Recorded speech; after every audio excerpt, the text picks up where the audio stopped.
2시간 전에 마감한 트레이더가 생생하게 전하는 글로벌 마켓 리뷰 델타1입니다.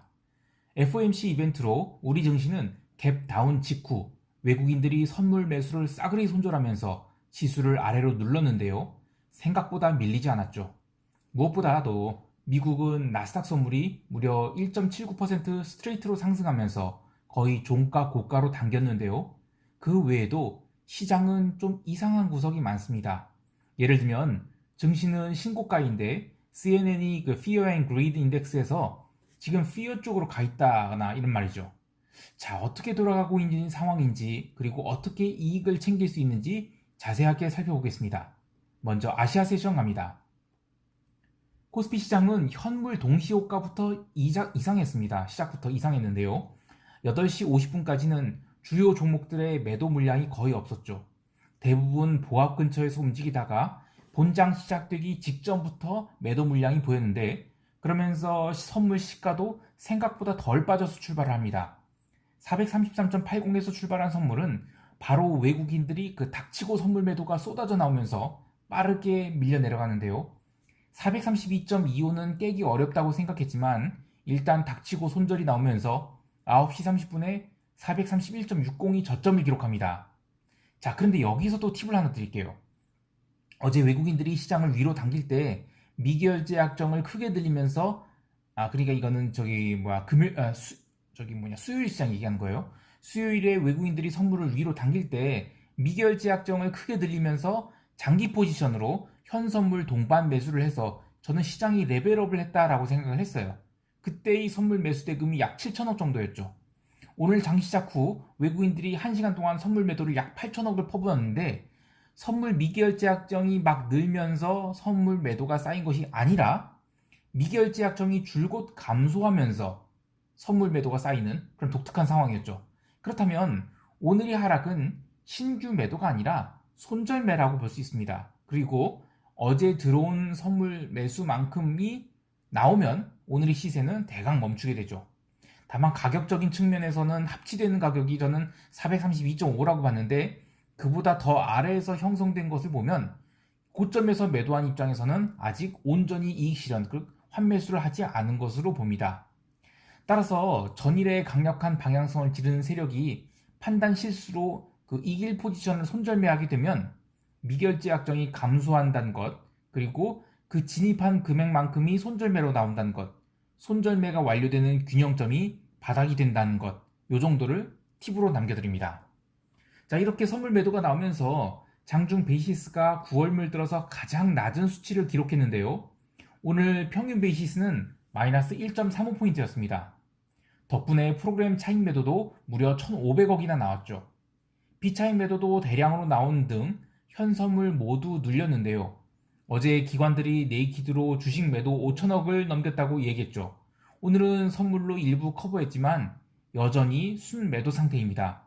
그 자리를 개인이 1조 원 주식을 매수하면서 받아냈는데 이것도 좀 찝찝한 게 개인이 지난 5월과 6월에 주식시장에서 거의 학을 떼면서 주된 매수 주체에서 벗어나 있었죠. 그런데 최근 지수가 살살 기어올라서 소리 없이 신고가를 갱신해서 가다가 어제 한번 눌렸는데 그러면서 주식을 무려 1조를 매수한다? 참 이거 걱정할 일입니다.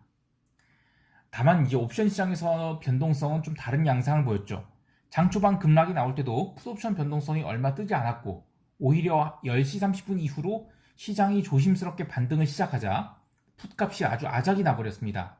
물론 잔존일이 많이 남아있어서 등가격 부근이 양옵션 가격이 하락은 덜했지만 외가격만큼은 양옵션 가격이 크게 하락을 했습니다.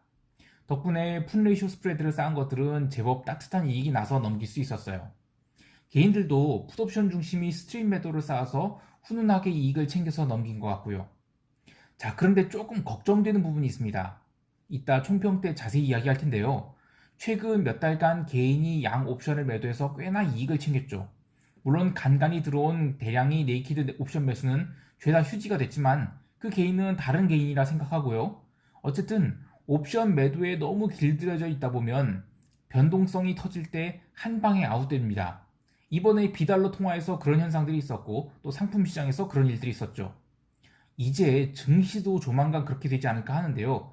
자세한 대응 전략은 이따 이야기를 하기로 하고요. 유럽 세션 갈게요.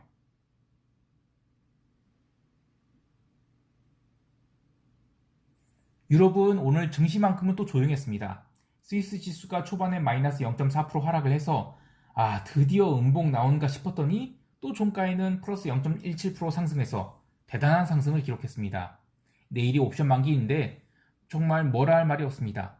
독일도 마찬가지로 장중 조정을 모두 이겨내고 종가는 강보합선까지 당겨서 마감했고요. 어차피 이번 주 옵션 만기 때까지는 시장 별거 없을 거라 생각했기 때문에 끝까지 조용한 것 예상되는 움직임이었습니다. 하지만 FX 시장과 채권, 커머디티 등은 아주 난리도 아니었죠. 참고로 오늘 농산물에서 아주 그냥 살벌한 일이 벌어졌는데 바로 농산물 하한가가 몇 개 나왔습니다. 일단 옥수수가 마이너스 6.82% 밀리면서 하한가가 나왔고요. 하종가로 마감했습니다. 콩기름도 마이너스 9.51% 밀리면서 하한가가 나왔고 하종가로 밀렸죠. 하여간 이런 거 잘못 걸리면 죽음입니다. 그나마 아직 점화한가가 안 나와서 다행인데 저는 농산물 매매하다가 이 점화한가를 이틀 연속 맞고 정신 못 차린 기억이 있어요. 정말 조심해야 됩니다. 농산물과 천연가스 이 두 개는 정말이지 해외 선물하시는 분들은 웬만하면 손대지 않았으면 좋겠어요. 시황으로 다시 돌아와서 FX 시장 먼저 볼게요. 조금 전 이야기로 돌아가서 6월 11일 금요일에 달러 인덱스가 위로 돌았을 때 이거 이번은 보통 일이 아니다 싶었죠. 근데 이렇게까지 빠르게 움직일 거라 생각은 못했어요. 어떻게 보면 그간이 낮은 변동성이 길들여 있지 않았나 하는 생각이 들면서 좀 정신을 차리게 됩니다. 이따가 총평 때 이야기하겠지만 아마 증시도 조만간 비슷한 상황이 오지 않을까 해요. 주식시장 변동성이 지나치게 낮은 상황이라서 트리거만 발동되면 큰 시세가 날 것 같은데요. 유럽과 미국 옵션 만기만 지나면 정말 큰 일이 일어나지 않을까 싶어요. 아무튼 6월 16일이 달러 급등은 FOMC 때문이라 하고요. 오늘은 유럽 시장 참여자들이 스탑로스를 하면서 추가 하락이 나왔다고 보고 있습니다. 유럽 세션 시작하자마자 바로 유로화의 숏이 쌓이기 시작하면서 레벨 다운을 시작했고 반등 한번 제대로 안 주고 새벽 1시 반까지 줄창 하락을 했습니다. 이렇게 되면 금요일 유럽 세션 초반까지도 언더슈팅을 또 줄 수 있게 됩니다. 다만 이 금요일마저도 언더슈팅을 준다면 오버나잇을 해서라도 유로화 반등을 기대해 볼 수 있는 자리가 되는데요. 이 부분은 리스크가 있기 때문에 멤버십 가입자들에게 커뮤니티 게시판을 통해서 따로 이야기하도록 하겠습니다. 그리고 오늘 유로엔이 아주 의미 있는 하락을 했습니다. 제가 유로존 리스크 지표로 보는 것이 유로엔인데 추세로 뻗다가 이번에 처음으로 62편까지 밀렸죠. 하지만 증시는 옵션 만기 때문에 버텼는데 그래서 저는 내일 만기 이후로 유럽 증시가 급락으로 전환하지 않을까 고민 중이에요. 그리고 비달러 중 오지와 루니 같은 이 커머디티 통화도 부러졌죠. 물론 이 두 종목은 추세라는 게 생기면 길게 가지만 첫 추세에서 따라잡았다가는 한참 고생할 수 있어서 조심해야 되는 통화상입니다. 왜냐면 저는 커머디티 강세가 일시적인 현상으로 보지 않습니다. 그러니까 이번에 하락을 한 거는 굉장히 좋은 조정이라고 봅니다. 물론 노이즈들은 들려오고 있어요. 가령 커머디티 주된 소비처인 중국에서 가격 상승에 대한 우려를 표현하고 있는데요. 그게 커머디티 가격을 누르기 시작했다가 이번 FOMC 이후로 낙폭이 더 커졌다고 봅니다. 따라서 주변 상황들이 좀 정리가 되면 커머디티들은 다시 반등할 거라 보는데요. 커머디티가 제대로 반등을 하려고 하면 증시 조정이 먼저 나와야 한다고 봅니다. 따라서 저는 금요일과 다음 주 초까지는 증시가 버티다가 화요일 이후에 부러진다 라고 하면 그때 커머디티 통화에 숏을 제대로 쌓을 때라고 보고요. 지금은 여기에 바로 숏을 대응하는 것은 저는 반등 리스크가 더 크다고 봅니다. 자, 그리고 오늘 ECB의 이엔스 바이드만 총재가 아주 중요한 얘기를 했어요. 팬데믹 끝나면 PPP도 끝나야 한다는 이야기를 했어요. 이것은 라가르드와 정면으로 반대되는 이야기를 한 것인데요. 라가르드는 PPP가 마치 영원할 것처럼 너희들 걱정하지 마라 이런 식으로 시장을 안심시켰던 사람인데 사실 이번 여름 휴가 시즌에 유로존 서비스업 경제가 어느 정도 부활하는지를 보면 팬데믹이 종료 여부를 확인할 수 있죠. 그렇게 PPP가 끝나게 된다? 그러면 과연 달러 강세가 계속될 수 있을까요? 그때의 시나리오는 그때 가서 다시 써야겠지만 어쨌든 미국이 테이퍼링에 대한 논의를 하는 것에 대해 논의를 하기 시작했다고 하면 저는 ECB도 따라갈 것이라는 이야기가 바이드만 총재의 이야기라고 봐요. 왜 이 이야기를 중요한 뉴스로 안 다룬지 모르겠지만 아무튼 오늘 이 그 유로화 약세는 저는 단기적으로는 클라이막스라고 봅니다. 물론 그 ECB의 수석 이코노미스트인 레인이 그 9월에 그 테이퍼 이야기하는 게 시기상조라고 하지만 뭐 지표가 잘 나온다면 시장이 테이퍼를 요구하겠죠. 마지막으로 채권, 아유 쏠려라. 장기 채권은 그래도 대기 수요라는 게 있고 채권 숏돌이들이 며칠 좀 먹었는가 싶었더니 오늘 황천길 가지 않았나 싶어요. 제가 6월 중으로는 국채 매도 안 한다고 굳게 결심했는데 요 며칠 채권이 내려가길래 또 틀렸나 싶어서 좀 짜증이 났었죠. 그런데 오늘 아시아 세션부터 장기물 국채 선물이 살살 오르기 시작하더니 유럽 세션 들어와서도 계속 매수 수요가 들어와서 바닥을 다지다가 미국 시작 1시간 전, 그러니까 밤 9시 반에 발표된 신규 실업 수상청 건수가 나쁘게 나오자 거기서부터는 조정 없이 종가까지 아주 강력한 커버링이 나와버립니다. 결국 30년물은 며칠간의 조정을 모두 위로 감아버렸고 10년물도 절반가량 반등을 해서 마감입니다. 자, 그런데 아까 그 ECB의 그 바이드만 총재가 팬데믹 끝나면 PPP도 끝나야 한다는 얘기를 했다면 그렇다면 유로존 국채도 지금이 반등이 숏찬스가 될 수 있는데 그래도 저는 6월이 끝날 때까지는 채권 매도를 참도록 하겠습니다. 아무튼 채권은 고용지표 발표 전에 아시아에서의 그 실수요 매수세로 커버링이 나왔다라고 봐야 되겠습니다. 그리고 기름은 오늘 다른 커머디티들이 부러지는 동안 계속 버티고 있었어요. 그러다가 영시경 그 이란 핵협상이 거의 다 완료됐다는 그런 이상한 앵무새 발언이 나오면서 0시부터 1시 30분까지 스트레이트로 하락을 했는데요. 그러면서 70달러를 일시적으로 하회해서 많은 분들이 이제 매도 시작인가 라고 고민을 하셨을 것 같아요. 근데 저는 기름에 대해서는 이제 두 번째 음봉으로 카운트하고 있어요.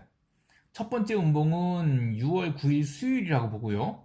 그리고 6월 16일이 두 번째, 그리고 6월 마지막 주나 7월 첫째 주 정도에 고점을 기록하고 되면 그때가 이제 세 번째 음봉이 나오는 것이라고 봐요.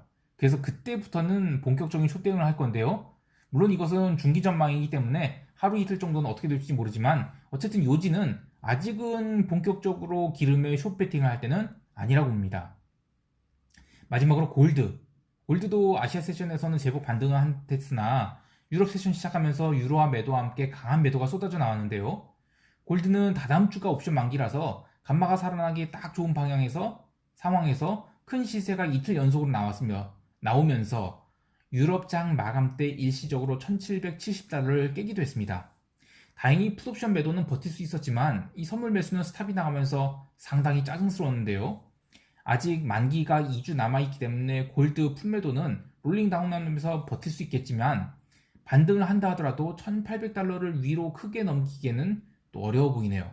그래서 이따가 유럽 세션에 다시 밀리게 되면 1770달러 이하에서는 풋 매도를 늘릴 계획입니다.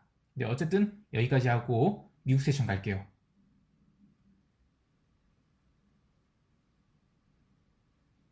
미국은 또 업종별로 엇갈렸습니다.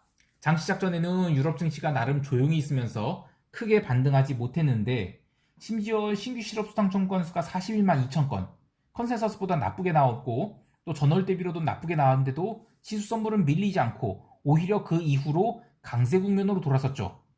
장기 채권도 매수세가 강화됐고요. 그렇게 본장이 시작되자 나스닥 선물은 쉬지 않고 줄창 상승을 했습니다. 오늘 나스닥 상승에 대해 많은 이야기가 있었는데 솔직히 말해서 그닥 설득력 있는 해설은 아직 보지 못했어요. 경기 민감주에서 기술주로 옮겨가는 그런 로테이션이 일어났다고 말하는데 뭐 그런 말은 누가 못해요. 근데 제가 확인한 것은 오늘 나스닥 콜옵션에서 이상한 거래가 많이 발견됐습니다. 장 시작하자마자 나스닥 외가격 콜옵션에 대량 매수가 들어오면서 콜옵션 매도에 대한 해치성 선물 매수가 들어왔고 그래서 나스닥이 폭등을 했다고 봐요. 파워미터도 유럽 시장 마감까지는 아주 쉬지 않고 90포인트대를 유지했는데요. 뭐 어느 정도는 뇌피셜이겠지만 제가 해석한 바로는 내일 옵션 만기인 S&P 지수를 현재 자리에서 붙들어 놓으려는데 경기 민감주들이 너무 밀리니까 그래서 S&P를 끌어내리려고 했죠. 그러면서 변동성이 살아나고 또 숏감마가 크게 다칠 수 있기 때문에 어제 크게 늘려서 죽여 있었던 그런 나스닥 콜옵션을 대량으로 사게 되면 경기 민감주가 밀리더라도 기술주들을 저렴하게 매수하게 돼서 S&P 지수를 하락시키지 않고 또 폭등도 안 시키고 딱 붙잡아 놓을 수 있게 되죠. 하여 그러한 목적으로 나스닥 콜옵션 매수가 대량으로 들어온 게 아닌가 싶은데요. 그 덕에 나스닥 외가격 콜옵션은 300% 이상 급등하는 등 아주 난리가 아니었습니다. 그런데 이 모든 게 내일이면 옵션 만기로 소멸이 될 텐데 내일 미국 세션 시작할 때까지는 이 자리에서 변동 없이 딱 붙여놓지 않겠나 싶습니다. 개별 종목 보면 아까 이야기한 대로 나스닥 외곽의 콜옵션이 폭등하면서 기술주들이 골고루 올랐고요. AMD나 엔비디아 같은 거는 5.5% 그리고 4.76%가 상승하면서 오버슈팅의 영역에 들어섰습니다.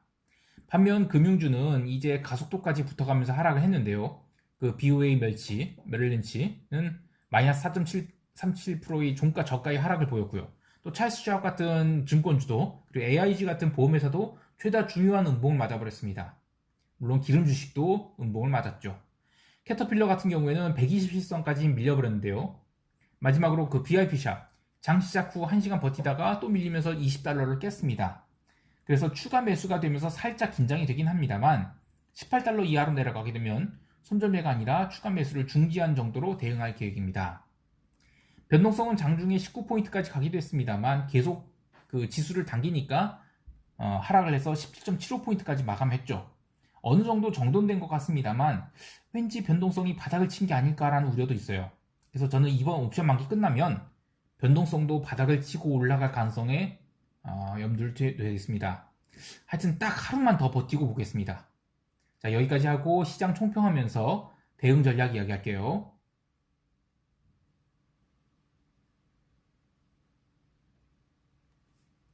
한국 시장은 외국인이 선물 매수 손절매로 시장은 지금 주인이 없어진 상황입니다. 어제 야간 선물에서 0.3%가량 반등이 나왔습니다만 금요일에 다시 시장을 종가 고가로 당길 수 있을지에 대한 확신은 없습니다. 따라서 방향성을 선도한 세력들이 미결제 약정 등 증가를 동반한 포지션 베팅을 하기 전까지는 시장에 대한 방향성은 중립으로 보고요. 어제 쌓은 푼레이쇼 스프레드 매도분은 시장이 올라갈 때 조금씩 줄여 나가서 종가에는 포지션을 다 치울 계획입니다. 저는 우리 시장도 다음 주에는 조심스럽게 숏을 준비해야 된다고 봐요. 지금 풋옵션을 매수하기에는 아직도 풋옵션 가격이 굉장히 비싸거든요.